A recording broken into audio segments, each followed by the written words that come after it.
Hello everyone, welcome to nursing quiz channel. आज के जो टॉपिक है important question of C H O exam के जो क्वेश्चन सीरीज हुआ था वो आज पार्ट 2 है। ये पार्ट 2 में बहुत सारे इंपॉर्टेंट क्वेश्चन लेकर आया। अगर आप लोगों को फर्स्ट पार्ट पसंद हुआ तो please share with your family members and friends. ये सेकंड पार्ट है। अगर आप लोगों को अच्छा लगा तो please like this video and subscribe my YouTube channel. Okay, so let's go. First question, the most common cause of IMR in India is option A diarrhea, option B ARI, option C low birth weight, and final option congenital anomaly.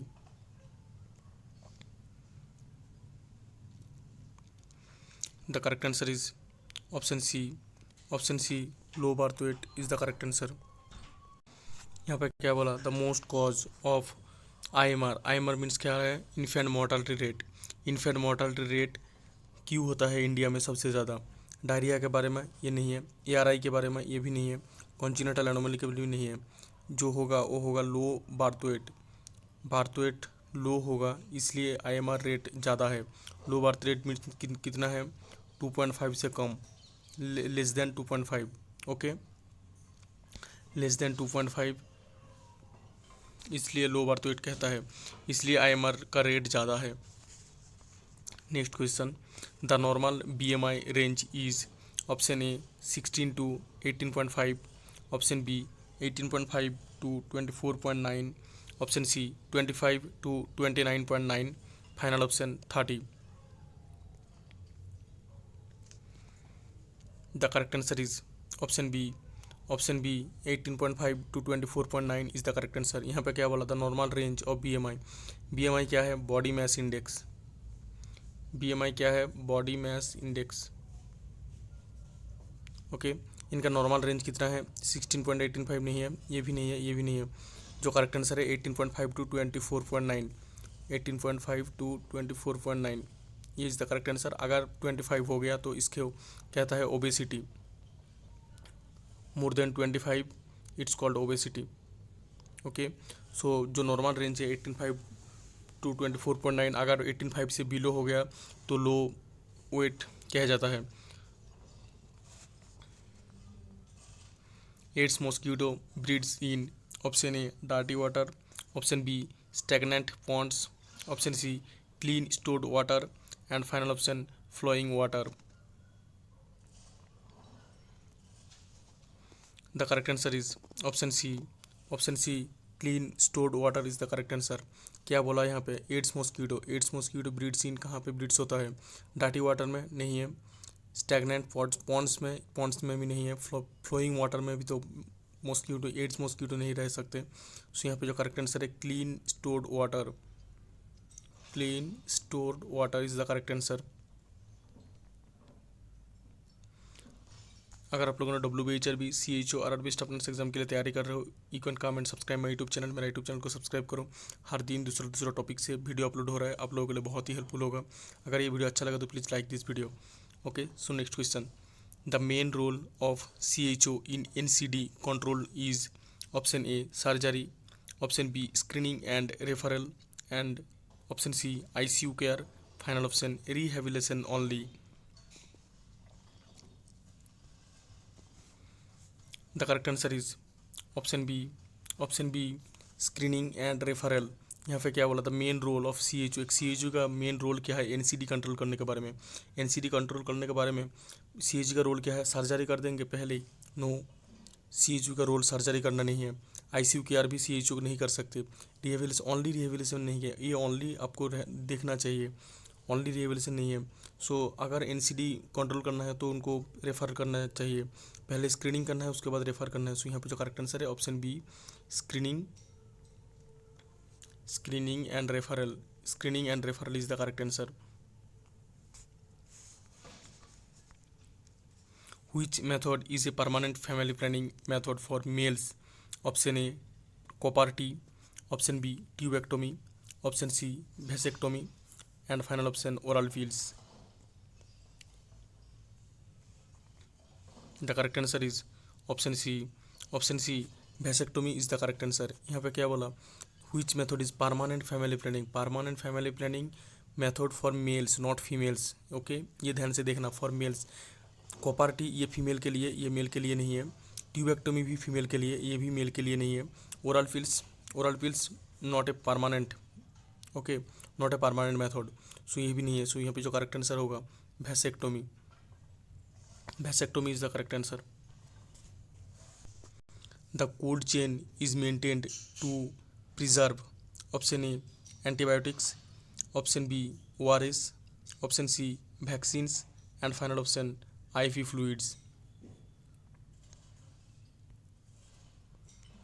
The correct answer is option C, option C vaccine is the correct answer. यहाँ पे क्या बोला था, cold chain maintain कर, किस में preserve करना है, एंटीबायोटिक्स कोल्ड चेन में रखना है, एंटीबायोटिक नहीं रखना है। ORS तो ज़रूरत नहीं है इतना।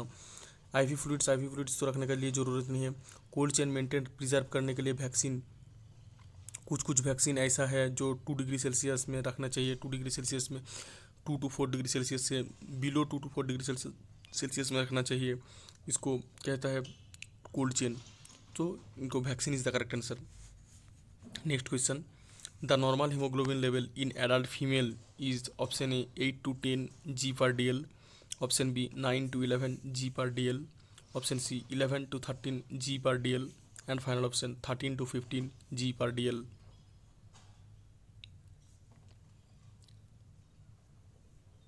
The correct answer is option C, option C 11 to 13 G/dl is the correct answer.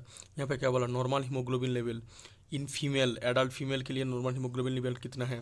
Normal adult female के लिए नॉर्मल हीमोग्लोबिन लेवल 8 to 10 बहुत कम है, ये भी कम है। सो यहाँ पे जो करेक्ट आंसर है 11 to 13, 11 to 13 G/dl is the correct answer for female, and for male 12 to 16। Okay, 12 to 16 is the male. ये ध्यान से रखना, मेल बोला या फीमेल बोला, फीमेल बोला तो 11 to 13 is the correct answer.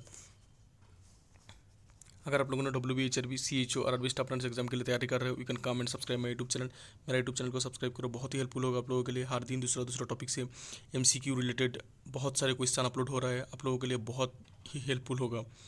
Okay, next question, which disease is targeted for elimination by 2030, option A leprosy, option B tuberculosis, option C polio and final option small pox.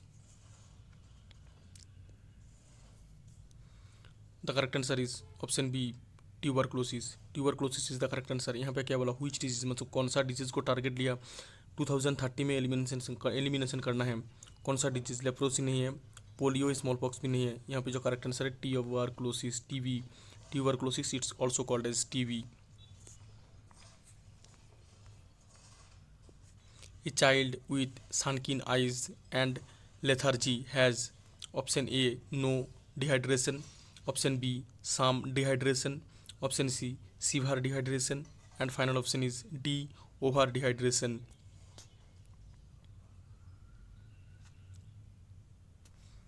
The correct answer is option C severe dehydration, severe dehydration is the correct answer। यहाँ पे क्या बोला, a child with सनकिन eyes, अगर कोई child को सनकिन eyes and lethargy हो जाएगा, lethargy symptom दिखा रहा है, तो उसमें क्या इंडिकेट करना है, कोई डिहाइड्रेशन नहीं है, ये नहीं है, थोड़ा सा डिहाइड्रेशन है, ये भी नहीं है, ओवर डिहाइड्रेशन मतलब ज़्यादा ओवर डिहाइड्रेशन हो गया। एक्चुअली डिहाइड्रेशन सीवियर डिहाइड्रेशन हो सकता है, ओवर डिहाइड्रेशन बोल के कुछ नहीं है।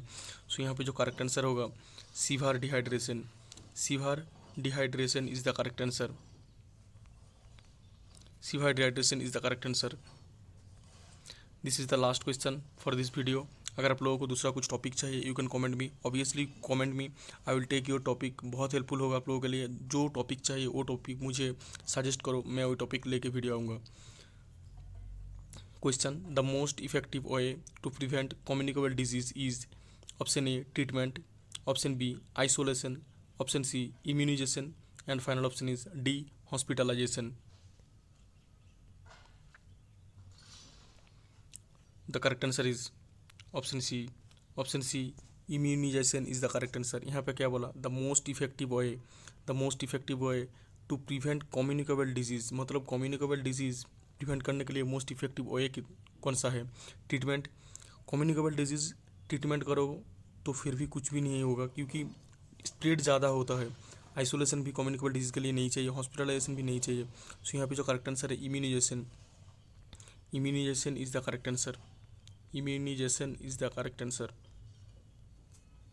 सो the correct answer is immunisation. आज का जो वीडियो है, आज का वीडियो यहाँ तक। अगर आप लोगों को ये वीडियो अच्छा लगा तो लाइक करने के लिए मत भूलना, please like this video. And first time visit किया तो सब्सक्राइब करने के लिए मत भूलना, क्योंकि सब्सक्राइब करो, नेक्स्ट जो वीडियो आ रहा है वो जल्दी आ रहा है। Okay, so please subscribe this video. Okay, bye, see you soon.